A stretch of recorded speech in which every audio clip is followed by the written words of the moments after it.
Essay on COVID-19 Seconds Wave.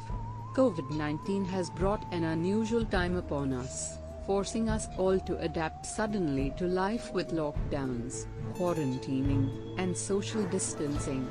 Everyone is eager to get back to normal life, but what does it mean for this to all be over? People yearn for life after COVID-19, but it's not a matter of flipping a switch and going back to life just as it was pre-shutdown. As long as the virus persists, even at a lower level, the norms of our everyday lives will be different than before we ever heard of SARS-CoV-2. Physical distancing and frequent hand washing will probably need to be in place even after lockdowns have been lifted. Our best hope is to safely, gradually regain a bit of life as we knew it. Strides towards normalcy hinges on decreasing infection rates. The problem is, there's a huge pool of people who are susceptible to infection.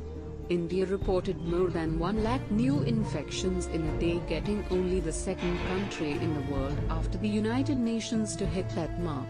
A grim milestone in India's fight against the Wuhan virus. On Monday DTD 0504-2021, more than 1 lakh cases of new infections were found.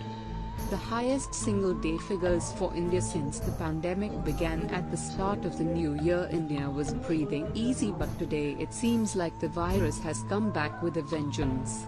Even with vaccination, hospital beds are filling up fast and the constraints are returning. The state of Maharashtra has accounted for almost 60% of all the new cases in the last 2 weeks. Reports say 8 out of the 10 worst affected districts are in Maharashtra.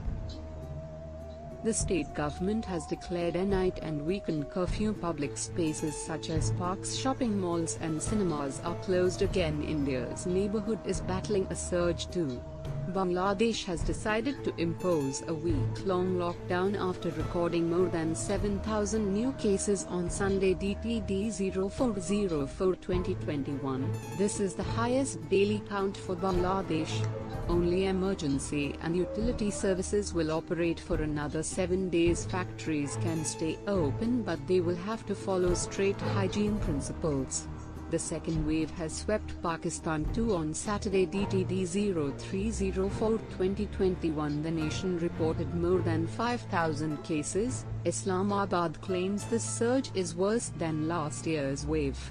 Pakistan has also become the first country to permit the commercial sale of vaccines. The Russian-made Sputnik V is currently available in the open market.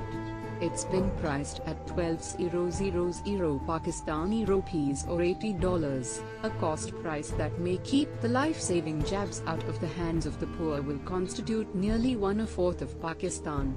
Past South Asia, Europe is struggling with the third wave of pandemic. Many nations are reimposing lockdowns and restrictions.